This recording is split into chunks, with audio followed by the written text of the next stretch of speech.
अस्सलामुअलैकुम, सच डिजिटल के साथ मैं हूं सैयद अली नकवी। आज हम बात करने वाले हैं एक बहुत बड़ी डेवलपमेंट के हवाले से जिसने पूरे खित्ते में एक हलचल मचा दी है। सऊदी अरब और पाकिस्तान के दरमियान एक नया म्यूचुअल डिफेंस पैक्ट तय पा चुका है। जी हां, रियाज में सऊदी क्राउन प्रिंस मोहम्मद बिन सलमान और पाकिस्तान के वजीर आजम शहबाज शरीफ ने एक ऐसा मुआहिदा साइन किया है जिसके मुताबिक किसी भी एक मुल्क पर हमला, दोनों ममालिक पर हमला तस्वुर किया जाएगा। ये पहली बार है कि जब सऊदी अरब ने पाकिस्तान के साथ इतना डिफेंसिव क्लियर कमिटमेंट किया है। सवाल यह है कि क्या इस डिफेंस कमिटमेंट की जरूरत अब क्यों पेश आई?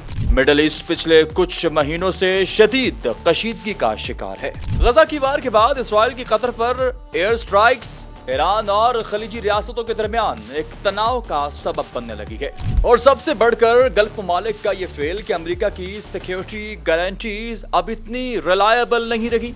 इसी वजह से सऊदी अरब ने सोचा कि अब वक्त है कि एक ऐसा पार्टनर हो जिस पर मिलिट्री लेवल भरोसा किया जा सके, और पाकिस्तान इसके लिए एक नेचुरल चॉइस था क्योंकि न्यूक्लियर पावर है और मिलिट्री एक्सपीरियंस भी रखता है। और इसी पर आलमी माहिरीन का रद्दअमल भी अब सामने आने लगा है। अरब मीडिया के मुताबिक ये मुआहिदा गल्फ में सिक्योरिटी का एक नया आर्किटेक्चर क्रिएट कर सकता है। यूरोपियन एनालिस्ट के सिग्नल के मुताबिक ये सऊदी अब मुकम्मल तौर पर वाशिंगटन पर डिपेंड नहीं करना चाहता। इंडियन मीडिया की जानिब से मिक्स रिएक्शन सामने आ रहे हैं। कुछ लोगों का कहना है कि इससे इंडिया को अपनी डिफेंस स्ट्रेटजी को रीथिंक करना होगा, लेकिन कुछ ये भी मानते हैं कि सऊदी भारत के साथ इकोनॉमिक टाइम्स खराब नहीं करेगा। इजरायली कमेंटेटर्स के मुताबिक अगरचे ये मुआहिदा सीधा इसराइल के खिलाफ नहीं है, मगर एक ऐसा न्यूक्लियर कैपेबल पार्टनर सऊदी के साथ होना इनके रीजनल कैलकुलेशंस को डिस्टर्ब भी कर सकता है।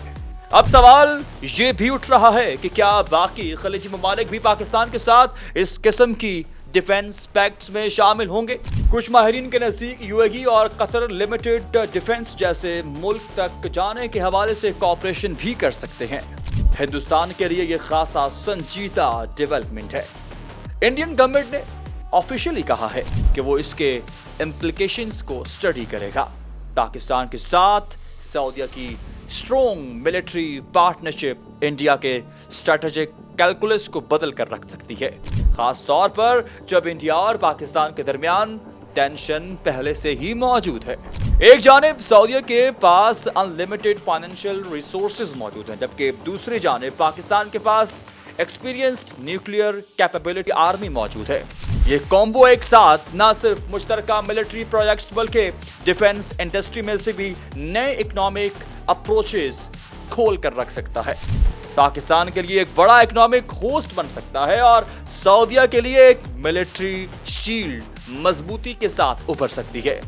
दोस्तों, ये मुआहिदा सिर्फ एक कागजी दस्तखत नहीं बल्कि पूरे खित्ते में पावर गेम का एक नया चैप्टर है। आने वाले महीनों में देखना ये होगा कि इंडिया, अमेरिका और इसराइल इस पर कैसे रिस्पॉन्ड करते हैं और क्या बाकी गल्फ कंट्रीज भी इस लाइन पर आएंगी या नहीं। आपकी इस बारे में क्या राय है? कमेंट सेक्शन में जरूर बताइएगा।